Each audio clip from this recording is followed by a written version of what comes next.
എല്ലാവർക്കും വിനീതമായ നമസ്കാരത്തെ അർപ്പിക്കുന്നു. നമ്മൾ ഇന്നെടുത്ത വിഷയം എന്ന് പറയുന്നത് ഗുരുവും ശൈവ ആഭിമുഖ്യവും എന്നതാണ്.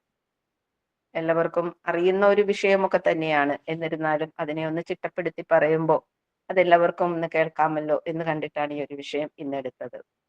നമുക്കറിയാം, ഭഗവാൻ ശ്രീനാരായണ ഗുരുവിന്റെ ആ കർമ്മമണ്ഡലം, അതുപോലെ ഭഗവാന്റെ പ്രവൃത്തി, അതുപോലെ ഭഗവാന്റെ വാക്കുകള്, കൃതികള് ഒക്കെ നമ്മൾ നോക്കുവാണെങ്കിൽ, അത് പരിശോധിക്കുകയാണെങ്കിൽ അതിലെല്ലാം ശിവമഹിമ അല്ലെങ്കിൽ ശൈവ ആഭിമുഖ്യം മുഴച്ചു നിൽക്കുന്നതായിട്ട് നമുക്ക് കാണാനായിട്ട് സാധിക്കും. ഭഗവാൻ ആ ആ ശൈവ ചിന്താഗതി അവിടെ എപ്പോഴും ഭഗവാന് ആ ഒരു പ്രതിഷ്ഠ നടത്തിയതിലായാലും ഭഗവാന്റെ ശിഷ്യന്മാരെ നോക്കിയാലും അതിലൊക്കെ ആ ശൈവ ആഭിമുഖ്യം നമുക്ക് കാണാം. ഭഗവാനിൽ നിന്ന് കിട്ടിയ 63 പരം ജ്ഞാനാമൃതങ്ങൾ നമുക്ക് കിട്ടിയിട്ടുണ്ട്.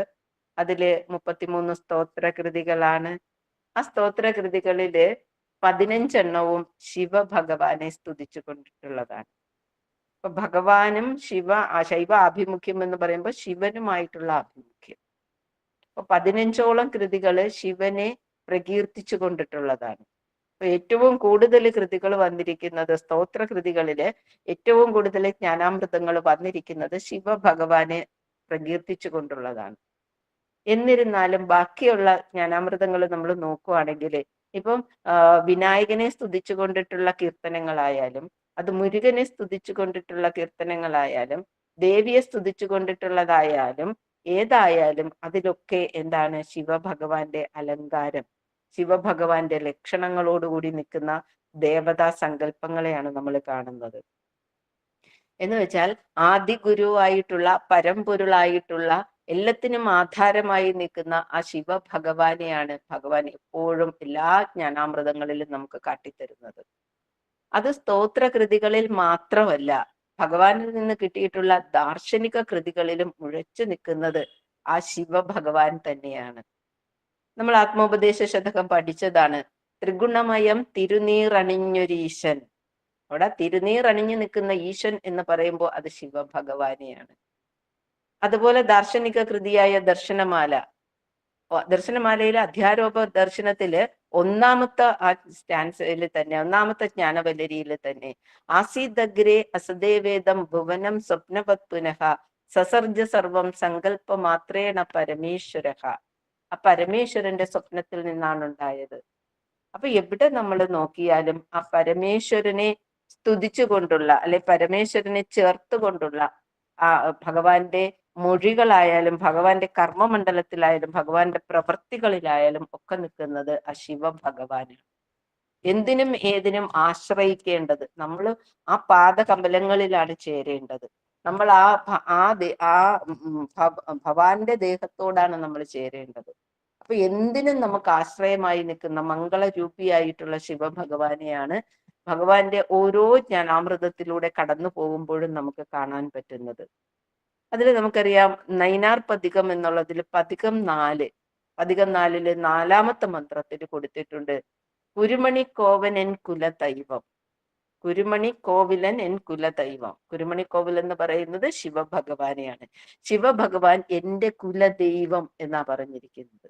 അല്ലെ, നമുക്ക് ഭയങ്കര സംശയങ്ങളാണ് നമ്മളുടെ കുലദൈവം ആരാണ് ഏതാണെന്നൊക്കെ.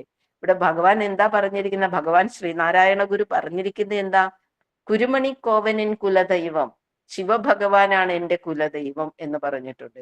എന്നിട്ട് അതിൽ തന്നെ നൈനാർ പതികം എന്ന് പറഞ്ഞ ഒന്നാമത്തെ പതികത്തില് കൊടുത്തിരിക്കുന്നത് എന്താണ്, ജ്ഞാനോദയമേ ഞാതുരുവേ നാമാതിയില നർക്കതിയെ യാനോ നീയോ ആദിപരം യാതായി വിടുമോ പേചായേ. ജ്ഞാനോദയമേ, ജ്ഞാനത്തിൽ ഉദിച്ചു നിൽക്കുന്നവനെ, ഞാതുരുവേ, ജ്ഞാനം തന്നെ ആയവനെ, എന്നോടൊന്ന് പറയാവോ, ഞാനാണോ നീയാണോ ആദിപരം? ആദിയിലുണ്ടായത് ഞാനാണോ നീയാണോ? ശിവഭഗവാനോട് ചോദിക്കുവാണ്. ഇത്രയും ധൈര്യമായിട്ട് സ്വാമി തൃപ്പാദങ്ങൾ ചോദിക്കുകയാണ് ശിവഭഗവാനോട്, ഞാനാണോ നീയാണോ ആദിയിലുണ്ടായത് എന്ന് പറഞ്ഞാൽ രണ്ടുപേരും ഒരേ പരമ്പൊരുൾ തന്നെയാണ്. ആ ഉള്ളതായിട്ടുള്ള ആ ചൈതന്യം തന്നെയാണ് രണ്ടുപേരും. ശിവഭഗവാനും ഗുരുവും എന്ത് തന്നെയാണ്? ഒന്ന് തന്നെയാണ്. ഒരേ ചൈതന്യം തന്നെയാണ്. അപ്പോഴ് ഗുരുവിന്റെ കുലദൈവം എന്ന് പറയുന്നത് ശിവഭഗവാനാണെങ്കിൽ നമ്മുടെ കുലദൈവം ആരായിരിക്കണം? ശിവഭഗവാനായിരിക്കണം. ആ ശിവഭഗവാൻ എന്ന് പറയുന്നത് ആര് തന്നെയാണ്? സ്വാമി തൃപ്പാദങ്ങൾ തന്നെയാണ്. അപ്പൊ നമ്മളുടെ കുലദൈവം അല്ലെ കുലദൈവം എന്ന് പറയുന്നത് ആരാണ്? സ്വാമി തൃപ്പാദങ്ങൾ തന്നെയാണ്. നമ്മൾ കുലദൈവത്തിന്റെ വീടും അല്ലെങ്കിൽ കുലദൈവം ഒക്കെ അന്വേഷിച്ച് എത്രയോ സ്ഥലങ്ങളിൽ ഓരോരുത്തർ ഓടാറുണ്ട്. നമുക്ക് എവിടാണ് ഓടാനുള്ള സ്ഥലമൊക്കെ നമുക്കുണ്ട്. അതൊരു ഭാഗ്യമാണ് നമുക്ക് കിട്ടിയിരിക്കുന്നത്. എവിടെ പോകാം? നമുക്ക് ചെമ്പഴന്തി പോകാം നമ്മളെ കുലദൈവത്തെ കാണാൻ. നമുക്ക് വർക്കലയിൽ പോവാം അല്ലെ? അവിടെയൊക്കെ ചെന്ന് നമുക്ക് കാണാനുള്ള ഭാഗ്യം നമുക്ക് കിട്ടിയിട്ടുണ്ട്. അപ്പൊ ഇങ്ങനെയൊക്കെ പോകുമ്പോഴും നമുക്കറിയാം ഭഗവാൻ ഈ എങ്ങനെയാണ് ഈ പിന്നെ തുടക്കത്തിൽ തൊട്ട് ആദ്യം തൊട്ട് തന്നെ ആദ്യ കാലങ്ങളിലെ എന്താണ് വാർണപ്പള്ളിയിൽ പഠിക്കാൻ പോയ ഉന്നത വിദ്യാഭ്യാസത്തിന് പോകുന്ന സമയത്ത് കൃഷ്ണ ഉപാസകനായിരുന്നു. കൃഷ്ണനെ ആയിരുന്നു ഉപാസിച്ചു കൊണ്ടിരുന്നത്. കുറച്ചുകൂടെ കഴിഞ്ഞ് അവധൂതനായി നടന്ന കാലത്ത് തമിഴ്നാട് പല സ്ഥലങ്ങളിലും അവധൂതനായി നടന്ന് അവസാനം എന്തായി? ഷൺമുഖ ഭക്തനായി മാറി. അപ്പൊ ഷൺമുഖ ഉപാസകനായി മാറി അവധൂത കാലത്ത്. അത് കഴിഞ്ഞിട്ടാണ് മരുത്വമലയില് തപസ് ചെയ്യാനായിട്ട് പോകുന്നത്. അപ്പൊ മരുത്വമലയില് തപസ് ചെയ്യുമ്പോൾ ആദ്യമേ തപസ് ചെയ്യുന്ന വേളയിൽ തന്നെ തന്റെ കുലദൈവമായ ആ കുരുമണിക്കോവിലിനെ തന്റെ ഉള്ളിൽ കാണണം എന്നുള്ള ആ ദൃഢനിശ്ചയത്തിലെ ആ കുരുമണിക്കോവിലിനെ മനസ്സിൽ കരുതിക്കൊണ്ട് എന്ത് ചെയ്ത് തപസ് ചെയ്യാൻ തുടങ്ങി. ആ തപസ്സിന്റെ ഫലമായിട്ട് എന്ത് കിട്ടി? ആ ശിവഭഗവാനെ കാണാനായിട്ട് സാധിച്ചു. ആ ശിവഭഗവാനെ കണ്ടതാണ് ഏതില്? നമുക്ക് ശിവശതകത്തിൽ പറഞ്ഞിട്ടുണ്ട്. കുളിർമതി കൊണ്ടു കുളിർത്തു ലോകമെല്ലാം ഒളിതിരളുന്നൊരു വെണ്ണിലാവ് പൊങ്ങി തെളിതട വീശി വിളങ്ങു ദേവലോകക്കുളമതിൽ ആമ്പൽ വിരിഞ്ഞു കാണണമേ. എവിടെയാ? കുളിർമതി കൊണ്ട് കുളിർത്തു ലോകമെല്ലാം. ഈ ലോകമെല്ലാം കുളിർമതി. കുളിർമതി എന്ന് പറയുമ്പോൾ ചന്ദ്രന്റെ കുളിർമ. ആ ചന്ദ്രന്റെ കുളിർമ കൊണ്ട് ഈ ലോകമെല്ലാം കുളിർത്ത് നിൽക്കുമ്പോ എന്താണ്? ദേവലോകക്കുളത്തില് ആമ്പൽ വിരിഞ്ഞ് കാണുന്നത് പോലെ എനിക്ക് ഭഗവാനെ കാണാൻ സാധിച്ചു എന്നാണ് അവിടെ രേഖപ്പെടുത്തലുള്ളത്. ആ രേഖപ്പെടുത്തല് ഭഗവാൻ തന്നെ പറഞ്ഞിട്ടുള്ളതാണ്. അത് എന്താണ്? മരുത്വമലയില് തപസ് ചെയ്ത വേളയില് ആ സമയത്ത് എഴുതിയതാണെന്ന് ഭഗവാൻ രേഖപ്പെടുത്തല് ശിഷ്യന്മാരോട് പറഞ്ഞതായിട്ടുണ്ട്. എന്നാലും ചിലര് പറയുന്നത് എന്താണ്? അരുവിപ്പുറത്തെ പ്രതിഷ്ഠയ്ക്ക് ശേഷം എഴുതിയതാണെന്ന്. എന്തായിരുന്നാലും ഭഗവാൻ ഏതാണ്? ആ ശിവദർശനം അവിടെ ഉണ്ടായിട്ടുണ്ട്. ഭഗവാന് ശിവനോടുള്ള ആഭിമുഖ്യം കൊണ്ടാണ് ആ ശിവനെ കാണണം, തന്റെ ഉള്ളിൽ കാണണം. അങ്ങനെയാണ് തന്റെ ഉള്ളിൽ കണ്ടത്. അതുപോലെ തന്നെയാണ് അവിടെ തപസ് ചെയ്തിരുന്ന വേളയിൽ ഒരു ഭിക്ഷാടനക്കാരന്റെ വേഷത്തിൽ ആ മരുത്വമലയുടെ മുകളിൽ വെച്ച് ഭഗവാനെ ആരെ ദർശിക്കാൻ പറ്റി? ശിവഭഗവാനെ ദർശിക്കാനായിട്ട് സാധിച്ചു. അതും ഭഗവാന്റെ ചരിത്രത്തിൽ രേഖപ്പെടുത്തലുകൾ ഉള്ളതാണ്. അവിടെ പാതിരാത്രി വിശന്നിരിക്കുമ്പോൾ ഒരു വൃദ്ധനായ മനുഷ്യൻ മരുത്വമലയുടെ മുകളിൽ കയറി ചെന്ന് ഗുരുവിന് ഭക്ഷണം കൊടുക്കുകയാണ്. സ്വാമി തൃപ്പാദങ്ങൾക്ക് ഭക്ഷണം കൊടുത്തു. ഒന്നിച്ച് കഴിച്ചുകൊണ്ടിരുന്നപ്പോൾ അത് കുഷ്ഠരോഗിയുടെ കൈയാണെന്ന് കണ്ടുകൊണ്ട് എന്നിട്ടും ഒന്നിച്ച് തന്നെ ഇരുന്ന് ഭക്ഷണം കഴിച്ചു. ആ ഭക്ഷണം കഴിച്ചിട്ട് കൈ കഴുകാനായിട്ട് പുറത്തു പോയപ്പോൾ എന്താണ്? ഭഗവാൻ ഒരു സംശയം, തൃപ്പാദങ്ങൾക്കൊരു സംശയം, ഈ വയസ്സായ ആൾ എങ്ങനെ ഇത്രയും മുകളിൽ കയറി വന്നു? അപ്പോഴാലോചിച്ചപ്പോഴാണ് അയ്യോ ഇത് എങ്ങനെ കയറി വന്നു എന്ന് പറഞ്ഞ് തിരിഞ്ഞു നോക്കിയപ്പോഴത്തേക്ക് ആരുമില്ല. അപ്പൊ അവിടെ ഭഗവാൻ തന്നെ ആ ഒരു ചരിത്രത്തിൽ തന്നെ ഭഗവാന്റെ ജീവചരിത്രത്തിൽ തന്നെ രേഖപ്പെടുത്തലുള്ളതാണ്. എന്താണ്? അവിടെ ദർശിച്ചത് ശിവഭഗവാനെ ആണ് എന്നുള്ളത് അവിടെ ദർശിച്ചത് എന്ന് ഭഗവാൻ തന്നെ പറഞ്ഞിട്ടുള്ളതായിട്ട് നമുക്കറിയാം. അവിടെ ഭഗവാൻ അവിടെ ദർശിച്ചതിന് ശേഷം അവിടെ നിന്ന് പിന്നെ വരുന്നതെന്ന് പറയുന്നത് വീണ്ടും അവിടെ ഇരുന്ന് തപസ് ചെയ്യുന്നതിന്റെ ഫലമായിട്ട്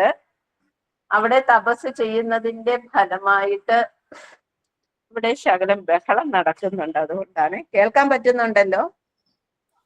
പ്രശ്നങ്ങൾ ബഹളമൊന്നും ഞങ്ങൾ കേൾക്കുന്നില്ല. ഇല്ല. എനിക്കിവിടെ ഇലക്ഷന്റെ അവരുടെ സ്വീകരണമാണെന്ന് തോന്നുന്നു. ഇതിലെ കൂടെയൊക്കെ പോകുന്നുണ്ട് അതിന്റെ ഒരു ബഹളം കേൾക്കാൻ. അപ്പൊ നമുക്കറിയാം അവിടെ മരുത്വമലയിലിരുന്ന് തപസ് ചെയ്ത ഭഗവാന് അവസാനം എന്തായി? പ്രകാശ സ്വരൂപമായി മാറാനായിട്ട് സാധിച്ചു. അവിടെ കഠിനമായ തപസ്സിന്റെ ഫലമായിട്ടാണ് ഭഗവാനെ പ്രകാശ സ്വരൂപമായി മാറിയത്. അതെല്ലാവർക്കും അറിയാം. ചിച്ചട ചിന്തനത്തില് ഒരു കോടി ദിവാകരൊത്തുയരും പടിപ്പാരൊടു നീരനലാതികളും കെടുമാറു കിളർന്നു വരുന്നൊരു നിൻ വടിവെന്നും ഇരുന്നു വിളങ്ങിടണം. അപ്പൊ ഒരു കോടി ദിവാകരന്റെ പ്രഭയില്, അത് തന്റെ അന്തരംഗത്തിലാ ഒരു കോടി ദിവാകരൻ ഉദിക്കുന്നത്. ആ പ്രഭയില് ഈ പ്രപഞ്ചവും തന്റെ ശരീരവും എല്ലാം ഇല്ലാതായിക്കൊണ്ട് അവിടെ എന്തായി? പ്രകാശ സ്വരൂപമായി മാറി, ജ്ഞാന സ്വരൂപമായി മാറി, അറിവ് തന്നെയായി മാറി. അതാണ് ഗദ്യ പ്രാർത്ഥനയിൽ എന്താ പറഞ്ഞിരിക്കുന്നത്? നാം ശരീരമല്ല, അറിവാകുന്നു. ഈ ശരീരം ഉണ്ടാകുന്നതിന് മുന്നിലും അറിവായ നാം ഉണ്ടായിരുന്നു. ഇനി ഇതൊക്കെ ഇല്ലാതെ പോയാലും നാം ഇപ്രകാരം പ്രകാശിച്ചുകൊണ്ട് തന്നെ ഇരിക്കും. അപ്പൊ ഒരു ഭഗവാന് കിട്ടിയ ഒരു ജ്ഞാനോദയമാണ് ഭഗവാൻ ആ വാക്കുകളിലൂടെ നമുക്ക് ബോധ്യപ്പെടുത്തി തന്നിരിക്കുന്നത്.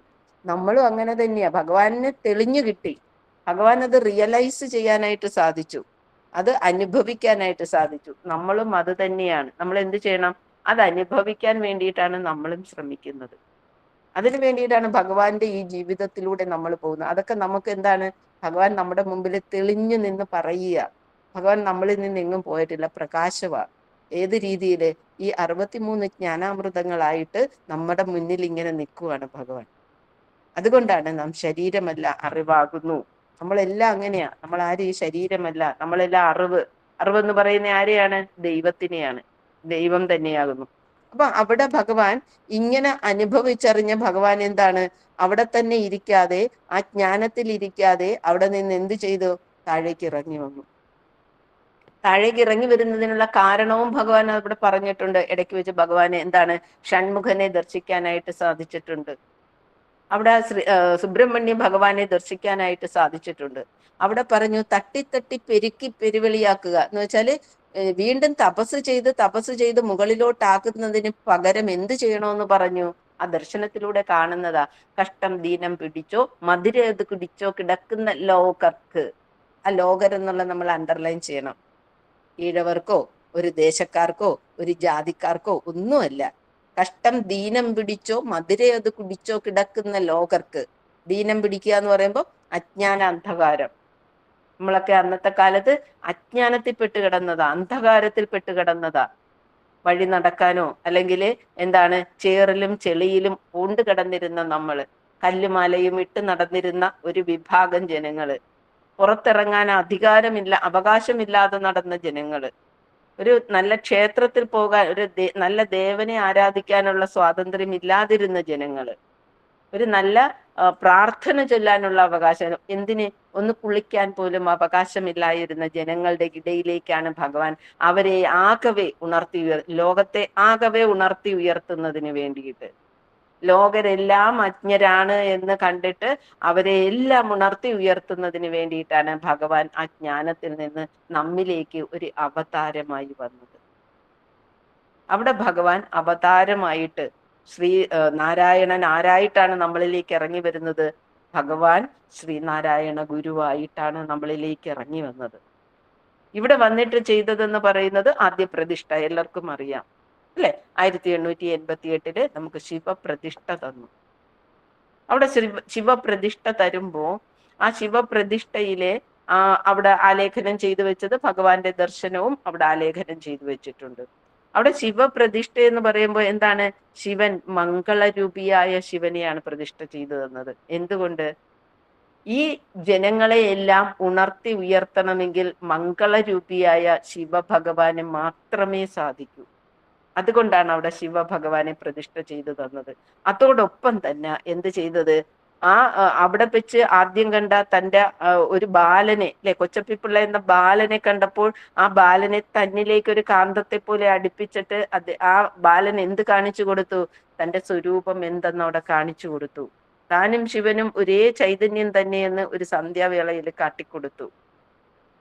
അതുപോലെ തന്നെ ആദ്യമായിട്ട് കിട്ടിയ ആ ശിഷ്യന് കൊടുത്ത പേര് അല്ലെ, ശിവലിംഗദാസൻ, ശിവ ആഭിമുഖ്യം, ശൈവ ആഭിമുഖ്യം ഭഗവാന്റെ. അപ്പൊ ഓരോ ജീവചരിത്രത്തിലൂടെയും കൃതികളിലൂടെയും ഒക്കെ നമ്മൾ പോകുമ്പോൾ എല്ലാം എന്താണ്? ശിവഭഗവാനോട് ചേർന്ന് നിൽക്കുന്ന സ്വാമി തൃപ്പാദങ്ങളെയാണ് നമ്മൾ കാണുന്നത്. അവിടെ ശിവപ്രതിഷ്ഠയ്ക്ക് ശേഷം അവിടെ ഉയർന്ന ജാതിക്കാരിൽ ഒരാൾ ചോദ്യം ചെയ്യാൻ വന്നു എന്ന് നമ്മൾ കേട്ടിട്ടുണ്ട്. അത് വന്നെന്നും വന്നില്ലെന്നും ഒക്കെ പറയുന്നുണ്ട്. കുമാരനാശാനോടാണ് ചോദിച്ചതെന്നും അല്ല സ്വാമി തൃപ്പാദങ്ങളോടാണ് ചോദിച്ചതെന്നും ഇവിടെ പ്രതിഷ്ഠ നടത്താൻ എന്ത് അധികാരം? നമുക്കറിയാം, അന്ന് താഴ്ന്ന ജാതിയിൽപ്പെട്ടവർക്ക് പ്രതിഷ്ഠകളൊന്നും നടത്താനുള്ളൊരു അധികാരവുമില്ല. എന്നിട്ട് പോലും ഒരു പ്രശ്നവും ഇല്ലാതെ തന്നെ അതെല്ലാം നടത്തിയെടുക്കാൻ ഭഗവാന് സാധിച്ചു. അതെന്തുകൊണ്ടെന്നൊക്കെ നമ്മൾ വീണ്ടും വീണ്ടും ചിന്തിക്കണം. ഭഗവാൻ തിരുസ്വരൂപം, ഭഗവാൻ ദൈവം തന്നെ ആയതുകൊണ്ടാണ് അതൊക്കെ സാധിച്ചത്. അപ്പൊ അവിടെ ചോദ്യം ചെയ്യാൻ വന്നപ്പോ നാം നമ്മുടെ ശിവനെയാണ് പ്രതിഷ്ഠിച്ചതെന്നാ പറഞ്ഞത്. നാം നമ്മുടെ ശിവനെ. ചിലതിലൊക്കെ ഈഴവ ശിവൻ, അങ്ങനെ ഭഗവാൻ ഒരിക്കലും പറയില്ല. കാരണം ഭഗവാൻ ഇവിടെ അവതാരമായി വന്നത് എന്തിനു വേണ്ടിയിട്ടാണ്? ജാതി വ്യവസ്ഥ ഇല്ലാതാക്കാൻ വന്ന അവതാരം. സി വി കുഞ്ഞിരാമൻ ചോദിച്ചു, അവിടുന്ന് അവതാരമായെന്ന് എല്ലാരും പറയുന്നുണ്ടല്ലോ, അത് ശരിയാണോ എന്ന് ചോദിച്ചപ്പോ എന്താ മറുപടി പറഞ്ഞത്? എന്നെ ഒരു അവതാരമായി കാണുന്നുവെങ്കിൽ അത് ജാതി വ്യവസ്ഥ ഇല്ലാതാക്കാൻ വന്ന അവതാരമായി കരുതിക്കോളൂ എന്നാ പറഞ്ഞത്. അവിടെ ജാതി വ്യവസ്ഥ ഇല്ലാതാക്കാൻ വന്ന ഭഗവാൻ പിന്നെ ഈഴവ ശിവനെ പ്രതിഷ്ഠിച്ചു എന്ന് പറയുന്നതിൽ യാതൊരു യുക്തിയുമില്ല. പക്ഷെ ഞാനിത് പഠിച്ച് എഴുതി വന്നപ്പോഴത്തേക്കും ഈ ക്ലാസ് ഒന്ന് പറയണമെന്ന് വന്നപ്പോൾ എൻ്റെ മനസ്സിൽ വന്ന ഒരു കാര്യം എന്ന് പറയുന്നത്, ഈശനായ ശിവനെ പ്രതിഷ്ഠിച്ചു. അത് കറക്റ്റാണ്. ഈശൻ ജഗത്തിലെല്ലാം ആവസിക്കുന്നു. ആ ഈശൻ എന്ന് പറയുന്നത് ശിവൻ, പരമശിവനാണ് എന്ന ആദിഗുരുവായ ദക്ഷിണാമൂർത്തിയായ ശിവൻ. ചിലപ്പോൾ അങ്ങനെയായിരിക്കാം പറഞ്ഞതെന്ന് എൻ്റെ മനസ്സിൽ തോന്നി. ഈശനായ ശിവനെയാണ് പ്രതിഷ്ഠ നടത്തിയത്, അല്ലാതെ ഈഴവനായ ശിവനെ എന്നല്ല. ഈശൻ എന്ന് പറയുമ്പോൾ ആ പരമമായ പരമ്പൊരുളിനെയാണ് അവിടെ പ്രതിഷ്ഠ നടത്തിയത്. അപ്പൊ അവിടെ ചോദ്യം ചെയ്യാൻ വന്നപ്പോൾ നാം നമ്മുടെ ശിവനെയാണ് പ്രതിഷ്ഠ നടത്തിയതെന്നാ പറഞ്ഞത്. അപ്പൊ അതിനെപ്പറ്റി നമുക്ക് ചിന്തിക്കേണ്ടതായിട്ടുണ്ട്. നാം നമ്മുടെ ശിവനെ എന്ന് പറഞ്ഞത് എന്തുകൊണ്ടാണ്? നാം നമ്മുടെ ശിവൻ ഒരാളിൻ്റെയെന്നോ അല്ലെങ്കിൽ ഇന്ന ആളുകളുടെയെന്നോ ഒന്നുമല്ല പറഞ്ഞത്. നാം എന്ത് ചെയ്തത്? എല്ലാവർക്കും വേണ്ടിയിട്ടുള്ള ശിവനെയാണ് പ്രതിഷ്ഠ നടത്തിയത്. അപ്പൊ അത് നമ്മൾ ചിന്തിക്കുമ്പോൾ പ്രീ വേദിക് കാലഘട്ടത്തെ കുറിച്ച് നമ്മൾ ചിന്തിക്കണം. വേദ കാലഘട്ടത്തിന് മുന്നുണ്ടായിരുന്ന കാലഘട്ടം, ആ വേദ കാലഘട്ടത്തിന് മുൻപ്, വേദം എന്ന് പറയുമ്പോൾ നമുക്ക് തന്നെ അറിയാം, കുറെ വർഷങ്ങൾക്ക് മുന്നേ ഉള്ള 5000 വർഷങ്ങൾക്ക് മുന്നേ ഉള്ളതാ. അപ്പൊ അതിനും മുന്നേ ഉള്ള ഒരു കാലഘട്ടത്തിൽ എന്ന് പറയുന്നത് ഇവിടെ നല്ല സംസ്കാരം നിലനിന്നിരുന്ന ഒരു കാലഘട്ടമായിരുന്നു. ഏറ്റവും ഉയർന്ന ഒരു സംസ്കാരം വേദ കാലഘട്ടത്തിന് മുന്നേ നമുക്കുണ്ടായിരുന്നു. ആ സംസ്കാരത്തില് അവർക്കൊരു ദേവതയും ഉണ്ടായിരുന്നു. ഏറ്റവും നല്ല സംസ്കാരത്തില് അവർക്കൊരു ദേവതയുണ്ടായിരുന്നു, അത് ശിവഭഗവാനായിരുന്നു. അവിടെ നിന്ന ജനങ്ങൾ എന്ന് പറയുന്നത് ദ്രാവിഡ ജനങ്ങളായിരുന്നു, ദ്രാവിഡ വർഗത്തിൽപ്പെട്ടവരായിരുന്നു. അപ്പൊ ദ്രാവിഡ വർഗത്തിൽപ്പെട്ട അവരുടെ ദേവത എന്ന് പറയുന്നത് ആരായിരുന്നു? ശിവഭഗവാനായിരുന്നു. വലിയ ഒരു സംസ്കാരവും നിലനിന്നിരുന്നു. നമുക്കറിയാം, സിന്ധു നദീതട സംസ്കാരവും അതുപോലെ അതിനകത്ത് കുളിക്കാനുള്ള ഇടവും അതുപോലെ ടൗൺ ആയിട്ടുള്ള സ്ഥലങ്ങളും ഒക്കെ പിന്നീട് കണ്ടെടുത്തിട്ടുണ്ടായിരുന്നു. അപ്പോൾ ദ്രാവിഡ സംസ്കാരം എന്ന് പറയുന്നത്, ആ ദ്രാവിഡ സംസ്കാരത്തില് അവർക്ക് ആരാധനാമൂർത്തി എന്ന് പറയുന്നത് ശിവഭഗവാനായിരുന്നു. വേദ കാലഘട്ടത്തിന് മുന്നെയാണ് ദ്രാവിഡ സംസ്കാരം. അവിടെ ശിവഭഗവാനെ കേന്ദ്രമാക്കിയിട്ട് ഒരു കേന്ദ്രം എന്ന നിലയിലായിരുന്നു അവരുടെ ദാർശനിക സമ്പ്രദായം. അവരുടെ ദർശനങ്ങളിലെല്ലാം ശിവഭഗവാൻ അവരുടെ കേന്ദ്രം. അപ്പൊ ഇവിടെ അങ്ങനെയാണ് അവിടെ അവർക്ക് എന്ത് വന്നത്? ഒരു ശൈവ ദർശനം വന്നത്. ശിവദർശനം, ശൈവ ദർശനം. ആ ശൈവ ദർശനത്തിൽ നിന്നാണ് പിന്നെ ശൈവ മതം ഉണ്ടാകുന്നത്. ശിവഭഗവാനെ കേന്ദ്രീകരിച്ചിട്ടുള്ള ശൈവ മതം. ഈ ശൈവ മതം എന്ന് പറയുന്നത് ഇപ്പം കേരളത്തിലോ തമിഴ്നാട്ടിലോ ഒന്നും മാത്രമല്ലായിരുന്നു. അങ്ങ് ഹിമാലയം തൊട്ട് ഇങ്ങ് ദക്ഷിണേന്ത്യ വരെയുള്ള, തമിഴ്നാട് വരെയുള്ള എല്ലാ സ്ഥലത്തും ഈ ശൈവ സമ്പ്രദായം ഉണ്ടായിരുന്നു. അവിടെ ശൈവ സമ്പ്രദായത്തില് ശിവനായിരുന്നു അവരുടെ ആരാധനാമൂർത്തി. അത് എങ്ങനെയെന്ന് പറഞ്ഞാൽ 1920 ബ്രിട്ടീഷുകാരനായിട്ടുള്ള ജോർജ് മാർഷൽ എന്ന് പറഞ്ഞ ആർക്കിയോളജിസ്റ്റ്, അദ്ദേഹവും അദ്ദേഹത്തിന്റെ കൂട്ടുകാരും കൂടെ ഇന്ത്യയിൽ വന്ന് പല സ്ഥലങ്ങളിലും എക്സ്കവേഷൻ, ഖനനം ചെയ്തതിന്റെ ഫലമായിട്ട് അവർക്ക് ആ നദീതട സംസ്കാരം അവർക്ക് കണ്ടെത്താനായിട്ട് സാധിച്ചു. ഇവിടെ നിലനിന്നിരുന്ന ആ വലിയ ഒരു സംസ്കാരത്തെ അവർക്ക് എടുക്കാനായിട്ട് സാധിച്ചു. അതിൽ നിന്ന് കിട്ടിയതെന്ന് പറയുന്നത് ശിവഭഗവാന്റെ ദേവതാ സങ്കല്പ ശിവഭഗവാന്റെ വിഗ്രഹങ്ങളൊക്കെ അവർക്ക് കിട്ടി. അതിൽ ഒരെണ്ണം എന്ന് പറയുന്നത് ഒരു വലിയ ഫലകത്തില് ധ്യാനത്തിലിരിക്കുന്ന, കണ്ണടച്ച് ധ്യാനത്തിലിരിക്കുന്ന ശിവഭഗവാൻ നടുക്ക്, ചുറ്റിലും സർവചരാചരങ്ങളും എന്ന് വെച്ചാൽ ആ ശൈവ സമ്പ്രദായത്തില് സർവചരാചരങ്ങളുടെയും സൃഷ്ടിയും സ്ഥിതിയും സംഹാരകനുമായി വിളങ്ങി നിന്നിരുന്നത് ആ ശിവഭഗവാനായിരുന്നു. അവർക്ക് ഏക ദൈവമായിരുന്നു, ഒരേ ഒരു ദൈവം മാത്രമേ ഉണ്ടായിരുന്നുള്ളൂ, അത് ശിവഭഗവാനായിരുന്നു. സർവചരാചരങ്ങളിലും ചുറ്റിലും നിൽക്കുകയായിരുന്നു. ഇതിന് ശേഷമാണ് ആര്യ സംസ്കാരം ഇവിടെ വരുന്നത്. പരദേശി ബ്രാഹ്മണര് അല്ലെ, അവരിവിടെ വന്ന് കയറുകയും എല്ലായിടവും വന്ന് നിറഞ്ഞതിന്റെ ഭാഗമായിട്ട്, ഈ ബ്രാഹ്മണര് വന്ന് നിറഞ്ഞതിന്റെ ഭാഗമായിട്ടാണ് അവരെന്താണ് ചാതുർവർണ്ണീയ വ്യവസ്ഥയുണ്ടാക്കി. അതുപോലെ തന്നെ ത്രിമൂർത്തി സങ്കല്പം ഉണ്ടാക്കി. ത്രിമൂർത്തി സങ്കല്പം നമുക്കറിയാം, ബ്രഹ്മ വിഷ്ണു മഹേശ്വരൻ. ഈ ത്രിമൂർത്തി സങ്കല്പം ആര്യന്മാരാണ് ഉണ്ടാക്കിയത്. ബ്രഹ്മാവെന്ന് പറയുന്നത് സൃഷ്ടിയും, വിഷ്ണു എന്ന് പറയുന്നത് സ്ഥിതികർത്താവും, അതുപോലെ ശിവൻ എന്ന് പറയുന്നത് സംഹാരമൂർത്തിയുമായിട്ട് അവര് 3 സങ്കല്പത്തിൽ വന്നിട്ട് ആദി ഗുരുവായിരുന്ന ദ്രാവിഡര് കരുതി വെച്ചിരുന്ന ആ ശിവഭഗവാനെ അവരെന്താക്കി മാറ്റി? സംഹാരമൂർത്തിയാക്കി മാറ്റി. അപ്പം അവര് എന്താണ് ഈ പിന്നെ ജാതി വ്യവസ്ഥയും ഒക്കെ കൊണ്ടുവന്നിട്ട് ആ ഒരു രീതിയിലോട്ട് മാറിയപ്പോ, എന്നാൽ ദ്രാവിഡ സംസ്കാരത്തില് എന്തായിരുന്നു നമ്മൾ കണ്ടത്? ശിവൻ നടുക്കും, ബാക്കി എല്ലാ സർവചരാചരങ്ങളും ചുറ്റിലും. ആ സങ്കല്പമാണ് നമ്മൾ പശുവും പശുപതിയും എന്ന് പറയുന്നത്. പശുപതി അല്ലെ, ശിവഭഗവാനെ പറയും പശുക്കളുടെ പതി. പശുക്കൾ എന്ന് പറയുന്നത് സർവചരാചരങ്ങൾക്കും പറയുന്ന പേരാണ് പശു. അതിന്റെ പതി പശുപതി ശിവൻ. ആ ശിവനെയാണ് ദ്രാവിഡ സംസ്കാരത്തിൽ നമ്മൾ കാണുന്നത്. ഈ ദ്രാവിഡ സംസ്കാരം പറയുമ്പോൾ, അല്ല ശൈവ സംസ്കാരം, ശിവസംസ്കാരം, ശൈവ മതം, ആ ശൈവ ദ്രാവിഡരായിരുന്നു അത് ആചരിച്ചിരുന്നത്. അപ്പൊ ആ ശൈവ മതത്തില് ശിവഭഗവാനായിരുന്നു കേന്ദ്ര ബിന്ദു എന്ന് പറയുമ്പോൾ, ആ ശിവഭഗവാന്റെ ആ അവർക്കുള്ളതെന്ന് പറയുന്നത് സമത്വമായിരുന്നു. എല്ലാരെയും ഒരുപോലെ കാണാൻ, സർവചരാചരങ്ങളെയും ഒരുപോലെ കാണാൻ അവർക്ക് സാധിച്ചിരുന്നു. ശൈവ മതത്തിൽ അതായിരുന്നു ഒന്നാമത്തേത്, എല്ലാരെയും ഒരുപോലെ കാണുക എന്ന് വെച്ചാൽ ബ്രാഹ്മണനെന്നോ ശൈവനെന്നോ ശൂദ്രനെന്നോ അങ്ങനെ ഒരു വ്യത്യാസമില്ലാതെ എല്ലാവരെയും ഒരുപോലെ കാണുക. രണ്ടാമത് സമത്വം, എല്ലാവർക്കും തുല്യ നീതിയായിരുന്നു ആ ശൈവ സമ്പ്രദായത്തിൽ ഉണ്ടായിരുന്നത്. അപ്പൊ ഈ സമത്വവും ഏക ദൈവം, ഒരു ശിവഭഗവാൻ എന്നുള്ള ഏക ദൈവവും, ഇതൊക്കെ ആയിരിക്കാം എന്താണ് സ്വാമി തൃപ്പാദങ്ങളെ ആ ശൈവ സമ്പ്രദായത്തോട് കൂടുതൽ അടുക്കാനായിട്ടുള്ള കാരണമായത്.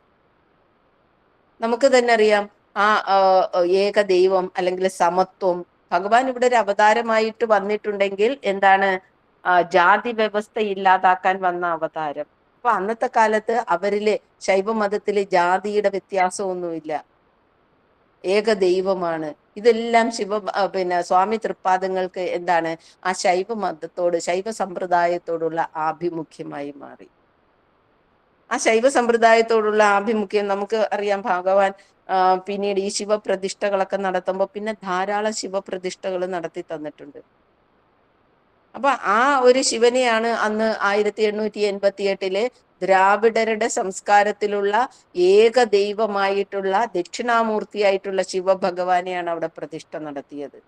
അല്ലാതെ ആര്യന്മാരുടെ സംഹാരമൂർത്തിയായിട്ടുള്ള ശിവനെയല്ല. അതുകൊണ്ടാണ് ഭഗവാൻ അവിടെ പറഞ്ഞത്, ഞാൻ നമ്മുടെ ശിവനെയാണ് പ്രതിഷ്ഠ നടത്തിയത്. മനസ്സിലായി കാണുമെന്ന് വിചാരിക്കുന്നു. അപ്പം അതിനുശേഷം ഭഗവാൻ ഇഷ്ടംപോലെ പ്രതിഷ്ഠകളൊക്കെ നടത്തി. പ്രതിഷ്ഠ നടത്തുമ്പോൾ ശിവന്റെ ഒരുപാട് പ്രതിഷ്ഠകൾ നടത്തി. നമുക്കറിയാം, കൊലത്തുകരയുണ്ട്, പിന്നെ വക്കത്ത് ജ്ഞാനേശ്വരൻ ക്ഷേത്രമുണ്ട്, കോഴിക്കോട് ശ്രീകണ്ഠേശ്വര ക്ഷേത്രമുണ്ട്, കണ്ണൂര് സുന്ദരേശ്വര ക്ഷേത്രമുണ്ട്, പിന്നെ തലശ്ശേരി ജഗന്നാഥ ക്ഷേത്രമുണ്ട്. അങ്ങനെ വളരെ വലിയ വലിയ ക്ഷേത്രങ്ങൾ, ഒരുപാട് ശിവ ക്ഷേത്രങ്ങള്, നയനാർ ക്ഷേത്രം, ഒരുപാട് ക്ഷേത്രങ്ങൾ ഭഗവാൻ പ്രതിഷ്ഠകൾ നടത്തിയിട്ടുണ്ട്.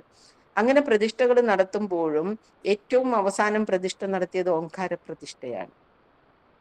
ദാർശനിക തലത്തിലേക്ക് ഉയർന്നുകൊണ്ട് ഓംകാര പ്രതിഷ്ഠ, നാമരൂപത്തിൽ നിന്ന് ഉയർന്ന് നാമരൂപരഹിതമായിട്ടുള്ള ഓംകാര പ്രതിഷ്ഠ.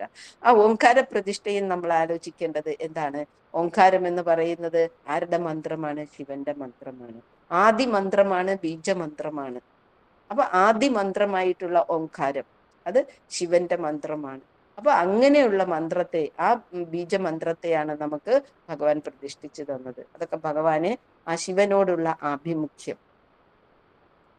അതുപോലെ തന്നെ ഏതാണ് ആ പ്രതിഷ്ഠയും അതുപോലെ തന്നെ നമുക്ക് വരുന്നത് കൃതികൾ തെരഞ്ഞ്, അത് നമ്മൾ പറഞ്ഞു. കൃതികൾ വരുമ്പോഴും ജ്ഞാനാമൃതങ്ങൾ വരുമ്പോഴും ശിവഭഗവാനെ കേന്ദ്ര ബിന്ദുവാക്കിക്കൊണ്ടുള്ള എന്താണ് പ്രതിഷ്ഠ കൃതികളും തരുന്നുണ്ട്.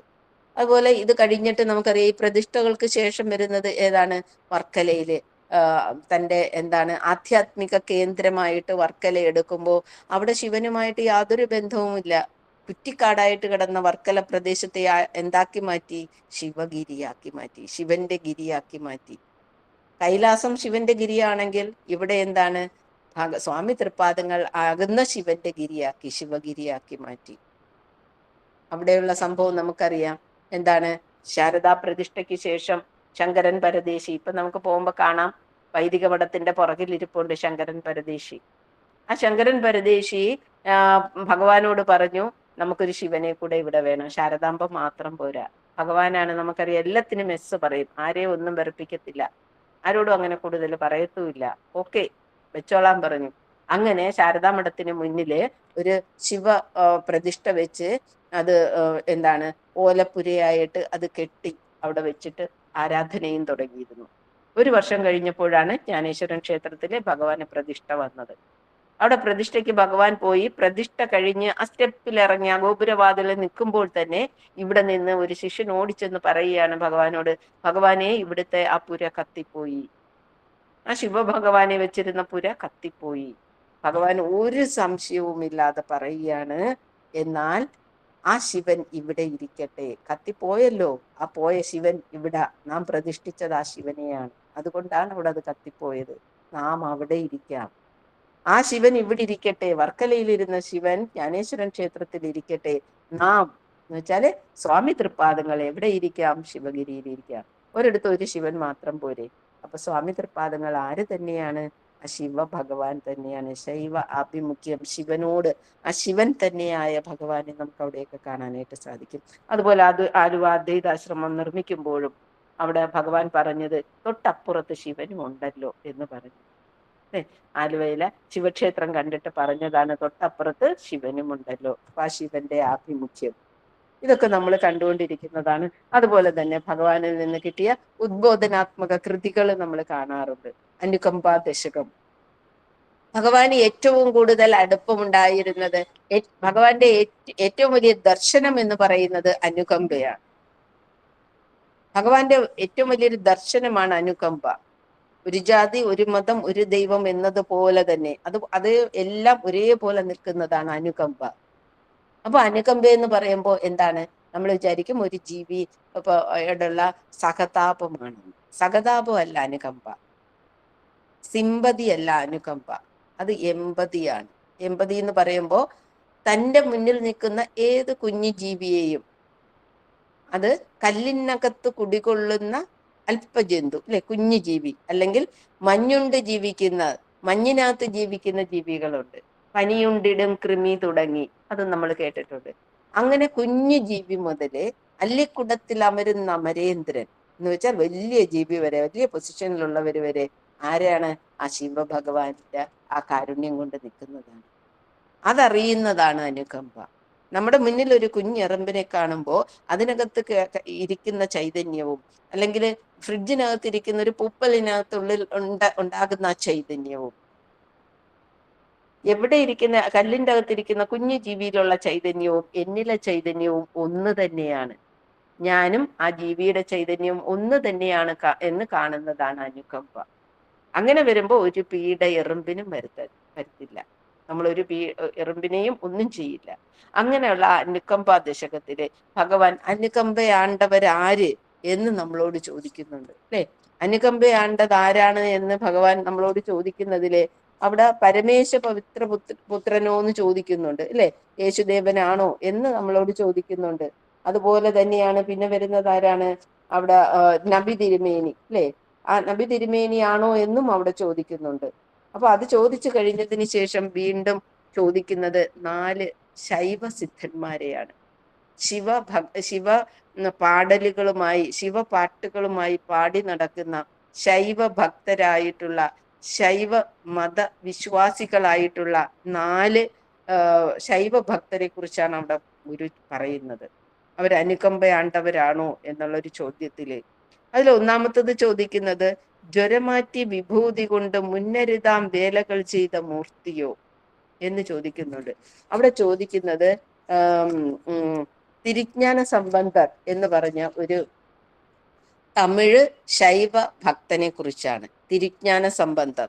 ഇപ്പൊ തിരിജ്ഞാന സംബന്ധർ എന്ന് പറയുന്നത് അദ്ദേഹം അവിടെ പിന്നെ ശിവഭക്തനായിരുന്നു, ശിവപാടലുകൾ എഴുതുന്ന ആളായിരുന്നു, സിദ്ധനായിരുന്നു.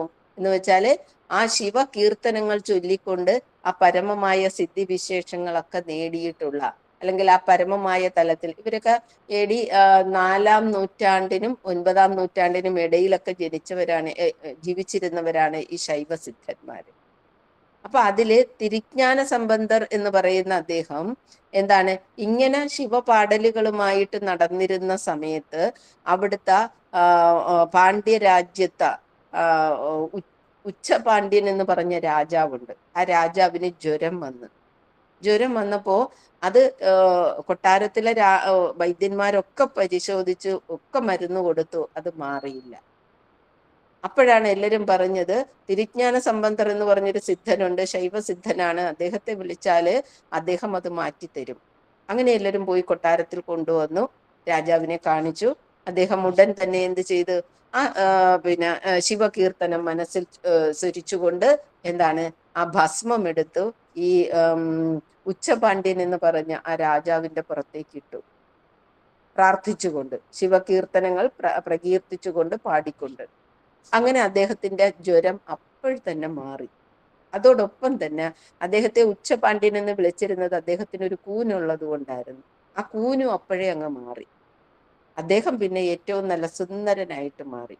അപ്പൊ അദ്ദേഹത്തെ പിന്നീട് സുന്ദര പാണ്ഡ്യർ എന്ന് അറിയപ്പെട്ടിരുന്നു.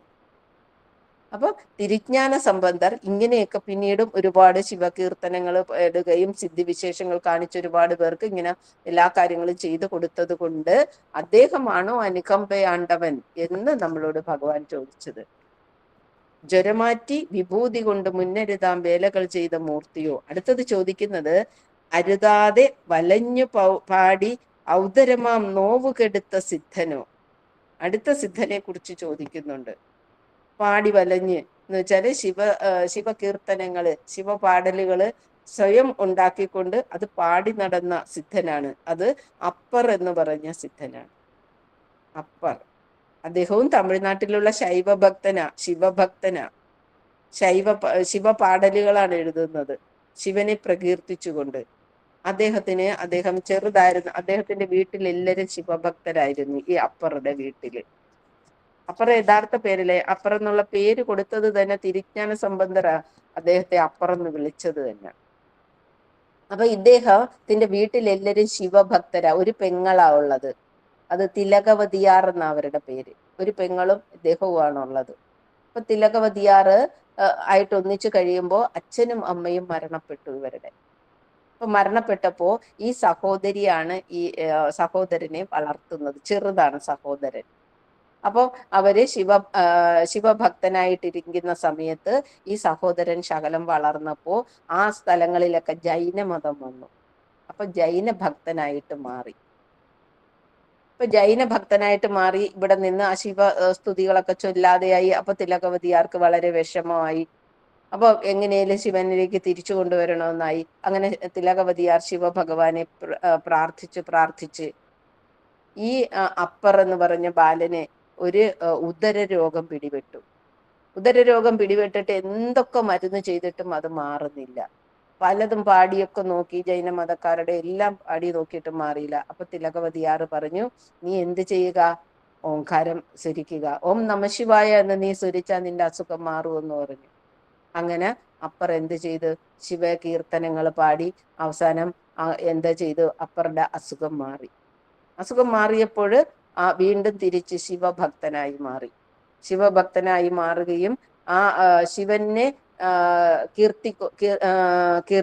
ശിവനെ പ്രകീർത്തിക്കുന്ന കീർത്തനങ്ങളൊക്കെ എഴുതുകയും അതുപോലെ അത് പാടി നടക്കുകയും ചെയ്തു. അങ്ങനെ അപ്പർ നടക്കുന്ന സമയത്താണ് ഒരു ബാലനായിട്ടുള്ള ബ്രാഹ്മണ ബാലൻ ശിഷ്യനായിട്ട് വന്നു. ആ ബ്രാഹ്മണ ബാലൻ ശിഷ്യനായിട്ട് വന്നപ്പോ ആ കുഞ്ഞു ബാലന്, ശിഷ്യനാണ്, ബാലനൊരു ആഗ്രഹം, ഈ അപ്പറിന് ഒരു ദിവസത്തെ ഭക്ഷണം വീട്ടിൽ നിന്ന് കൊടുക്കണമെന്ന്. അങ്ങനെ അപ്പറിനെ ഭക്ഷണത്തിനായിട്ട് വിളിച്ചു. സന്യാസിമാരൊക്കെ അല്ലെ, സിദ്ധന്മാരല്ലേ, അങ്ങനെ ചെല്ലാമെന്ന് പറഞ്ഞു. അങ്ങനെ അപ്പർ ആ ബ്രാഹ്മണ ബാലന്റെ വീട്ടിലെത്തി. ഭക്ഷണത്തിനായിട്ട് ഇരിക്കുമ്പോ ഈ ബാലൻ ഓടിപ്പോയി ഇല വെട്ടുന്നതിനായിട്ട് ഓടിയപ്പോൾ വിഷം തീണ്ടി, എന്ന് വെച്ചാല് പാമ്പ് കടിച്ചു. അവിടെ കുട്ടി, ആ ബാലൻ മരണപ്പെടുകയാണ് ചെയ്തത്. അപ്പൊ അത് അപ്പറിന് വളരെയധികം വിഷമമായിട്ട് എന്ത് ചെയ്ത്? ആ ബാലനെ എടുത്തുകൊണ്ട് തൊട്ടടുത്തുള്ള ശിവക്ഷേത്രത്തിൽ പോയിരുന്ന് ശിവസ്തുതികൾ പാടാൻ തുടങ്ങി. പാടി അവസാനം എന്ത് ചെയ്തു?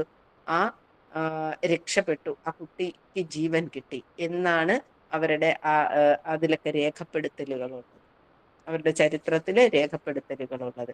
അപ്പൊ അങ്ങനെ ആളുകളെ രക്ഷിച്ച ആ അപ്പറാണോ അനുകമ്പയാണ്ടവൻ എന്നാണ് അവിടെ ചോദിച്ചിരിക്കുന്നത്. രണ്ടാമത്തെ സിദ്ധനെ ചോദിച്ചിരിക്കുന്നത് ശൈവ സിദ്ധനാണ്.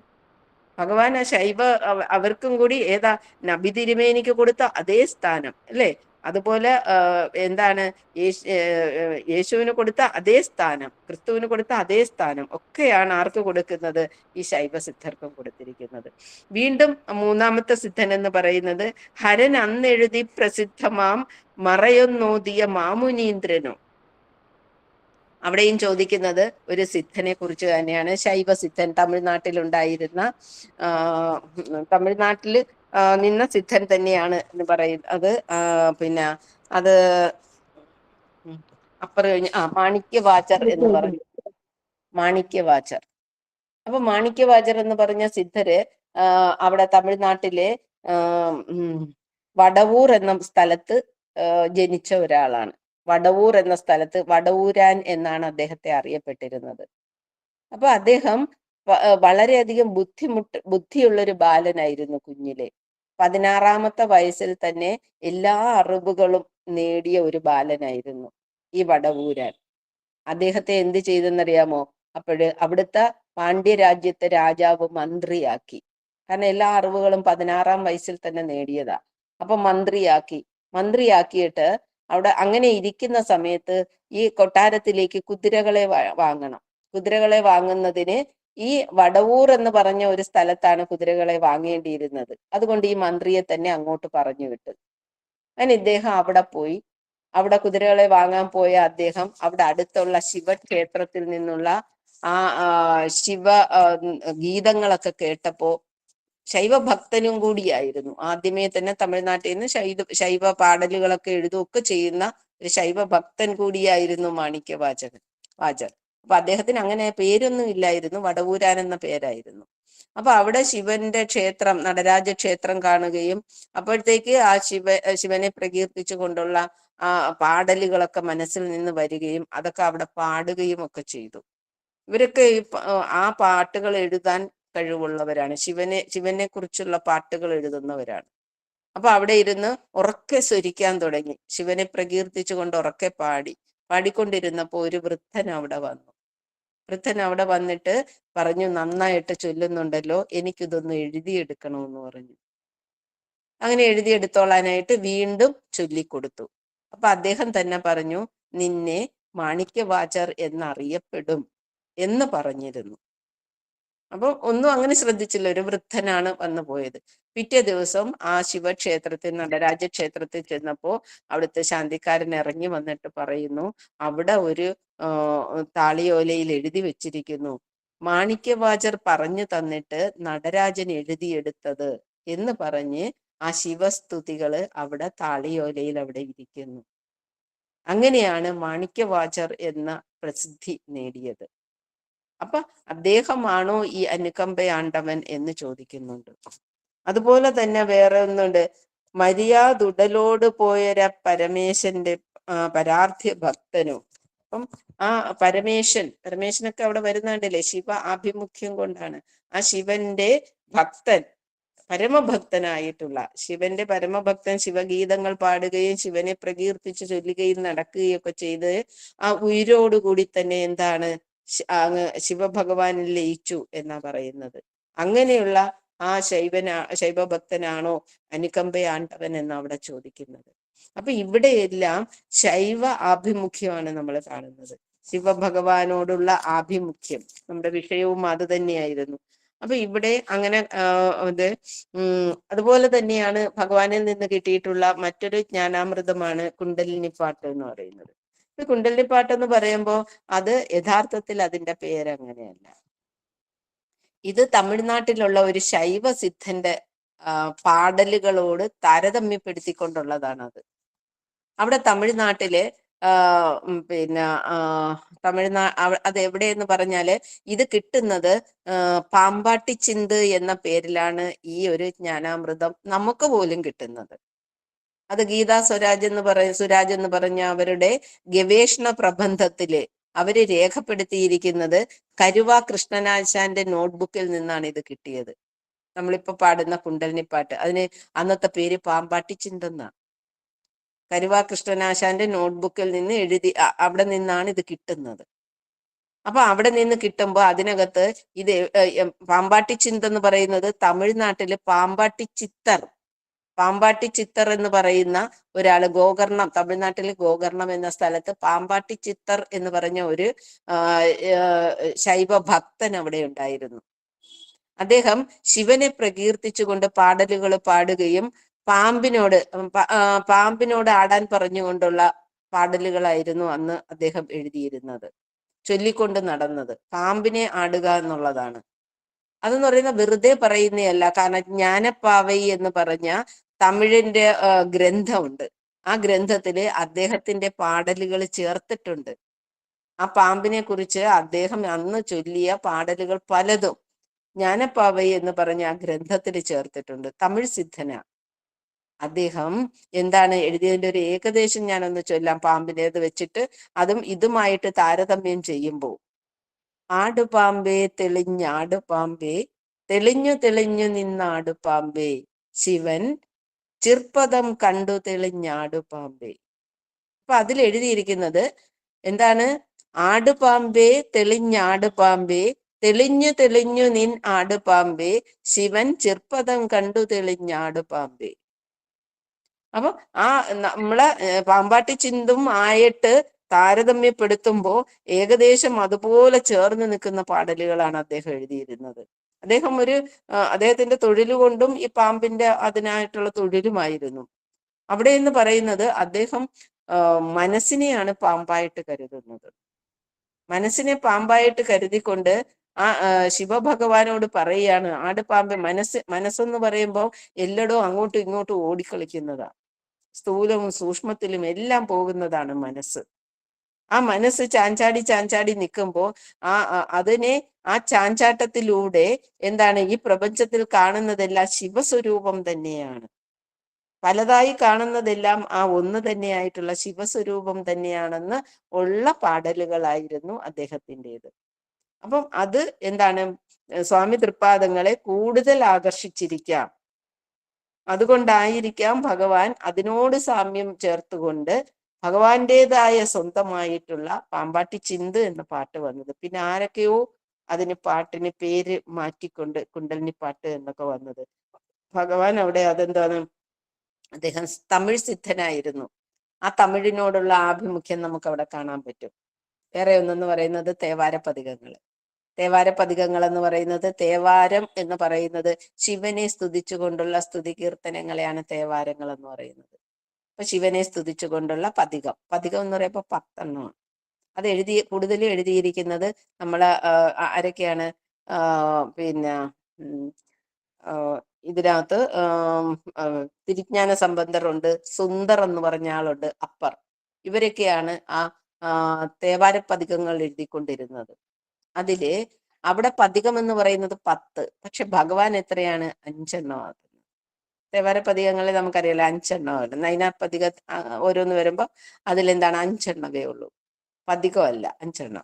പക്ഷേ ഒരു കാര്യമുണ്ട്, ഭഗവാൻ എഴുതിയിരിക്കുന്ന തേവാര പതികങ്ങൾ അവരെഴുതിയതിനേക്കാളും മെച്ചപ്പെട്ടതാണ്. എന്തുകൊണ്ടും അതിനേക്കാളും മെച്ചപ്പെട്ട രീതിയിലുള്ള കീർത്തനമാണ് ഭഗവാൻ എഴുതിയിരിക്കുന്നത്. എന്ന് വെച്ചാല് ആ നൈനാറിനോടുള്ള അല്ലെങ്കിൽ ആ ശിവനോടുള്ള ആ ആഭിമുഖ്യം, ആ സ്നേഹം, അതിനകത്ത് മൊത്തം വായിച്ചു കഴിഞ്ഞാൽ നമുക്ക് എല്ലാം മനസ്സിലാവുന്നത് ശിവഭഗവാനെയാണ്. ശിവഭഗവാൻ, ആ കുലദൈവം എല്ലാം അവിടെ അതിൽ പറഞ്ഞിരിക്കുന്നത്, എന്റെ ദൈവം എന്നൊക്കെ പറഞ്ഞിരിക്കുന്നത് അവിടെ ശിവനെയാണ്. അതുപോലെ തന്നെയാണ് നമുക്കറിയാം എന്താണ് ഒഴിവിലൊടുക്കം എന്ന് പറഞ്ഞ ഒരു ഒരു ഒരു കൃതിയുടെ ഒരു തമിഴ് സിദ്ധന് ഇദ്ദേഹം തന്നെ തിരിജ്ഞാന സംബന്ധരുടെയാണ് ഒഴിവിലൊടുക്കം എന്ന് പറയുന്നത്. ആ ഒഴിവിലൊടുക്കത്തിന്റെ കുറച്ച് ആദ്യ ഭാഗം കുറച്ച് സ്വാമി തൃപ്പാദങ്ങൾ മലയാളത്തിലേക്ക് തർജിമ ചെയ്ത് തന്നിട്ടുണ്ട്. അപ്പൊ തർജിമ ചെയ്ത് തന്ന അത് പക്ഷെ നമുക്ക് ഇതുവരെ അത് കിട്ടിയിട്ടില്ല, എവിടെയും നഷ്ടപ്പെട്ടു പോയിട്ടുണ്ട് കുറച്ച് ഭാഗം തർജിമയിൽ വന്നത്. അപ്പൊ ഇവിടെ ആ ഒഴിവിലൊടുക്കം എന്ന് പറയുന്നതും പിന്നെ അവിടെ ഭഗവാനെ കാണാൻ വേണ്ടി തമിഴ് സിദ്ധന്മാർ ഒരുപാട് പേര് എപ്പോഴും കാണാനൊക്കെ ചെല്ലുമായിരുന്നു. ഭഗവാൻ വിശ്രമിക്കുമ്പോൾ കേരളത്തിൽ തന്നെ വന്നിട്ട് കാണുന്ന ഉടനെ ഭഗവാൻ ചോദിക്കുന്നതാണ്, തേവാരത്തെയാണോ ഇഷ്ടം, ഒടുവിലൊഴുക്കത്തെയാണോ ഇഷ്ടം എന്ന് ചോദിക്കും. എപ്പോഴും ചോദിക്കും എന്നാണ് അവര് പറയുന്നത്. കാണുന്ന ഉടനെ അവരെ കാണുമ്പോൾ ചോദിക്കുന്നത് തേവാരത്തെയാണോ ഒടുവിലൊഴുക്കത്തെയാണോ ഇഷ്ടം, ഒഴിവിലൊടുക്കത്തെയാണോ. അപ്പൊ ഭഗവാന് കൂടുതൽ ആഭിമുഖ്യം എന്ന് പറയുന്നത് ഒഴിവിലൊടുക്കത്തെയായിരുന്നു. അത് അവരതില് പറഞ്ഞ് നമുക്ക് രേഖപ്പെടുത്തി തന്നിട്ടുണ്ട്. അപ്പൊ ഭഗവാന്റെ ജീവചരിത്രവും ആ ജീവിതവും ഒക്കെ നമ്മൾ നോക്കുവാണെങ്കിൽ, ഭഗവാന്റെ കൃതികൾ നോക്കുവാണെങ്കിൽ, ഭഗവാന്റെ ദർശനങ്ങൾ നോക്കുവാണെങ്കിൽ, ഭഗവാന്റെ ഉപദേശവും ആദേശവും ഒക്കെ നോക്കുവാണെങ്കിൽ അതിലെല്ലാം എന്താണ് ശിവൻ ആ ശൈവ സമ്പ്രദായത്തോട് ചേർന്ന് നിൽക്കുന്ന ഭഗവാനെയാണ് നമ്മൾ കാണുന്നത്. ആ ശിവനോട് ചേർന്ന് നിൽക്കുന്ന ഭഗവാൻ, ശൈവ സമ്പ്രദായം, ശൈവമതം, ശൈവ ദർശനം ഇതിലോടൊക്കെ ചേർന്ന് നിൽക്കുന്ന ഭഗവാനെയാണ് നമ്മൾ കാണുന്നത്. ഭഗവാന്റെ മറ്റു കൃതികൾ നമ്മൾ നോക്കുവാണെങ്കിൽ, ജ്ഞാനാമൃതങ്ങൾ നോക്കുവാണെങ്കിൽ ഭഗവാനെ വിളിക്കാൻ വേറെ വാക്കുകളൊന്നുമില്ല അല്ലെ. ശിവനെ വിളിച്ചിരിക്കുന്ന പദങ്ങൾ നമ്മൾ കേട്ട് കഴിഞ്ഞാൽ അത്ഭുതപ്പെട്ടു പോകും. ശിവപ്രസാദ പഞ്ചകത്തില് ശിവ, ശങ്കര, ശർവ, ശരണ്യ, വിഭു, പ്രഭു അല്ലെ, എന്തൊക്കെയാ വിളിച്ചിരിക്കുന്നത്. അതുപോലെ ചിച്ചട ചിന്തനത്തില് പുതുമാങ്കനി, പുത്തമൃതേ, ഗുളമേ, മധുവേ, മധുരക്കനിയെ, രസമേ, ഗുളമേ, കരളെ, പൊരുളെ, പൊന്നെ, മണിയെ, തേവാര പതികങ്ങൾ ഇതിനകത്ത് വരുമ്പോഴത്തേക്കും പൊന്നെ, മണിയെ, മരതകമേ, പൂവേ, മധുവേ, പൂമ്പൊടിയെ, മയിലെ, കുയിലെ. അപ്പൊ ഭഗവാനെ, ശിവഭഗവാനെ ഏതൊക്കെ പേരിട്ട് വിളിച്ചാലും മതിയായിട്ടില്ല. അത്രത്തോളം ശിവനുമായിട്ടുള്ള ആഭിമുഖ്യം നമുക്ക് കാണാനായിട്ട് സാധിക്കും. അപ്പം ആ ആ ഒരു തലത്തിലേക്ക് നമ്മൾ ഭഗവാനെ ചിന്തിച്ച് അതെന്താണെന്ന് നമ്മൾ മനസ്സിലാക്കാനായിട്ട് ശ്രമിക്കണം. നമ്മുടെ എല്ലാ ദുഃഖങ്ങൾക്കും എല്ലാ പ്രശ്നങ്ങൾക്കും എല്ലാത്തിനും കാരണമായി വിളങ്ങി നിൽക്കുന്നത് ആ ഭഗവത് പാദങ്ങളില്, ശിവഭഗവാന്റെ പാദങ്ങളില് സമർപ്പിക്കുക. ഇവിടെ ശിവഭഗവാൻ ആര് തന്നെയാണ്? സ്വാമി തൃപ്പാദങ്ങൾ തന്നെയാണ്, രണ്ട് മുരേ ചൈതന്യം തന്നെയാണ്.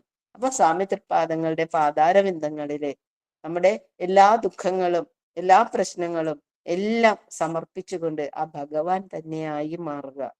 ആ ഭഗവാൻ തന്റെ ഞാനും നീയും ഞെരുക്കെ കലരുക, രണ്ടും ഒന്നായി മാറുക.